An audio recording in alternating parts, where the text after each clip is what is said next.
ঘৰলৈ আপোনালোকক স্বাগতম জনাইছোঁ। আজি মই এটা টেঙা ৰেচিপি লৈ আহিছোঁ, ঔটেঙাৰ সৈতে সৰু পুঠি মাছ। এনেদৰে সকলোৱে খাই চাগে, সেয়ে ময়ো এনে সাধাৰণভাৱে বনাই দেখালোঁ।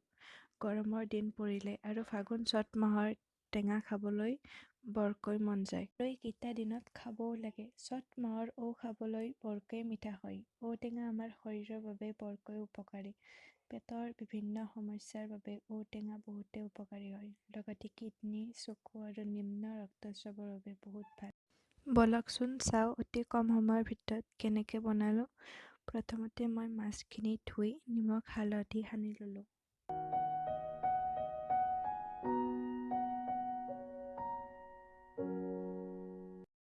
মাছখিনি মই প্ৰথমতে ভাজি ল'ম। সেই কেৰাহীখনত তেল অকণমান দি দিলোঁ আৰু মাছখিনি মই ভালদৰে ভাজি ল'লোঁ।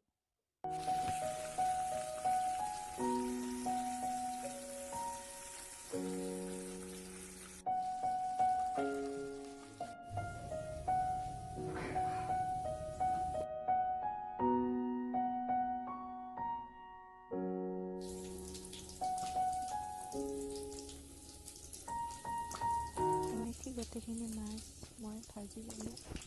মই এটা লৈছিলোঁ আৰু তাৰ ভিতৰৰ কোমল অংশখিনি মই কুকাৰত দুটা চিটি লগাই বইল কৰি ল'লোঁ। মাছ ভজা কেৰাহীখনতে মই সেই একে তেলতে দুটা শুকান জলকীয়া দি ল'লোঁ। মই কেইটামান মিঠি গুটিও দি ল'লোঁ আৰু তাত মই ঔটেঙাখিনি ভাজি ল'ম। হালধি অকণমান জিৰা গুড়ি দি দিলোঁ। তাত ঔখিনি এতিয়া ভালদৰে ভাজি ল'ম।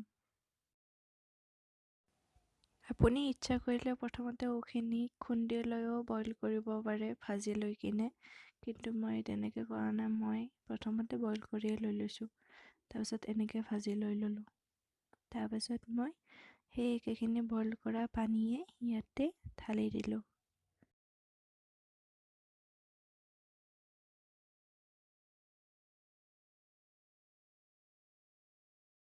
দৰে উতল অহাৰ পিছত তাত মই মাছখিনি দি দিলোঁ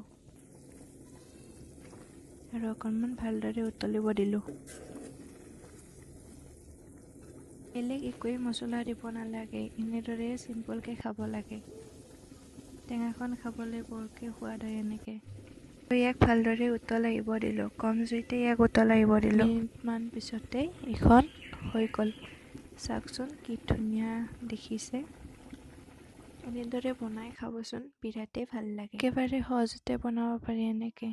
ভাল লাগিলে জনাব। আজিলৈ আহিছোঁ। Bye bye.